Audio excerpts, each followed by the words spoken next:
तो चलिए शुरू करते हैं। सबसे पहले ये अधीनस्थ न्यायालय या सबऑर्डिनेट कोर्ट्स होते क्या हैं? देखिए, सरल शब्दों में कहें तो ये वो सभी न्यायालय हैं जो किसी राज्य के उच्च न्यायालय मतलब हाई कोर्ट के अधीन काम करते हैं। अच्छा। संविधान में भी इनके लिए खास प्रावधान है। अनुच्छेद 233 से लेकर 237 तक वो इन्हीं के संगठन, इनकी शक्तियों, प्रक्रियाओं के बारे में बात करते हैं। हाँ, ये दिलचस्प है कि संविधान में इनके लिए बाकायदा जगह है। तो फिर यहाँ जजों की नियुक्ति कैसे होती है, खासकर जो जिला न्यायाधीश होते हैं, डिस्ट्रिक्ट जजेस? हाँ, जिला जजों के मामले में नियुक्ति तो राज्य के राज्यपाल यानी गवर्नर करते हैं। अच्छा। लेकिन ये नियुक्ति संबंधित राज्य के हाई कोर्ट के परामर्श मतलब कंसल्टेशन के बाद ही होती है।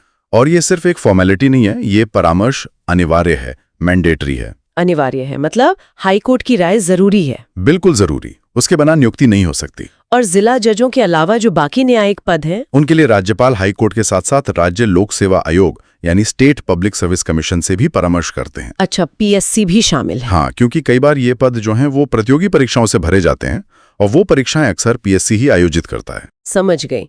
तो नियुक्ति में हाई कोर्ट की भूमिका काफी अहम है। तो क्या यही कंट्रोल इनके रोजमर्रा के काम पर भी रहता है, जैसे पोस्टिंग, प्रमोशन वगैरह? बिल्कुल सही सवाल है। यहीं पर संविधान का अनुच्छेद 235 बहुत महत्वपूर्ण हो जाता है। अच्छा, क्या कहता है वो? वो साफ तौर पर कहता है कि अधीनस्थ न्यायालयों पर जो नियंत्रण है, इसमें जजों की पदस्थापना यानी पोस्टिंग, उनकी प्रोन्नति यानी प्रमोशन, यहाँ तक कि छुट्टी देना, ये सब कुछ पूरी तरह से हाई कोर्ट के हाथ में होगा। ओह, यानी पूरा कंट्रोल हाई कोर्ट का? हाँ, इससे एक तरह से न्यायपालिका की स्वतंत्रता भी बनी रहती है निचले स्तर पर कार्यपालिका के दखल से। ये तो हुई नियंत्रण की बात। लेकिन क्या इन कोर्ट्स का जो स्ट्रक्चर है, जो बनावट है, वो पूरे भारत में एक जैसी है या हर राज्य में अलग अलग सिस्टम है?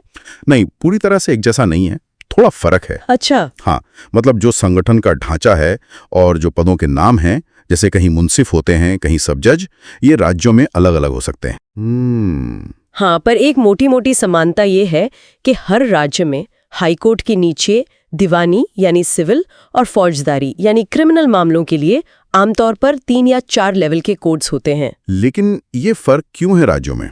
इसकी एक बड़ी वजह ये है कि न्याय प्रशासन का जो विषय है, मतलब एडमिनिस्ट्रेशन ऑफ जस्टिस, वो संविधान की राज्य सूची में आता है, स्टेट लिस्ट में, बस सुप्रीम कोर्ट और हाई कोर्ट को छोड़कर। अच्छा, इसलिए राज्यों को थोड़ी छूट है। हाँ, बिल्कुल। इसीलिए इन निचले कोर्ट्स के संगठन के मामले में राज्यों को काफी हद तक स्वायत्तता मिली हुई है और केंद्र की भूमिका इसमें सीमित हो जाती है। ठीक है, तो बनावट में भले ही फर्क हो, पर क्या इनके काम करने का तरीका, जो प्रक्रियाएं हैं, वो एक जैसे हैं? मतलब ये किस कानून के तहत काम करते हैं? हाँ, प्रक्रियाओं में काफी हद तक एकरूपता है। इनका जो कामकाज है वो मुख्य रूप से 2 बड़े कानूनों से तय होता है। कौन से? दीवानी मामलों के लिए है सिविल प्रक्रिया संहिता 1908 यानी सिविल प्रोसीजर कोड 1908, और फौजदारी मामलों के लिए है दंड प्रक्रिया संहिता 1973 यानी क्रिमिनल प्रोसीजर कोड 1973। अच्छा, सीपीसी और सीपीसी। जी। और इनके अलावा संसद अगर कोई खास कानून बनाती है, जैसे मान लीजिए इंडस्ट्रियल डिस्प्यूट्स एक्ट है या हिंदू मैरिज एक्ट है, तो वो भी इन कोर्ट्स में लागू होते हैं। तो अगर हम सारी बातचीत को समेटें तो ये कह सकते हैं कि अधीनस्थ न्यायालय हमारी न्याय व्यवस्था की एक तरह से रीढ़ की हड्डी हैं। बिल्कुल। इनकी बुनियाद तो संवैधानिक है, पर राज्यों में बनावट थोड़ी अलग हो सकती है और ये तय कानूनों और हाई कोर्ट के पूरे नियंत्रण में काम करते हैं।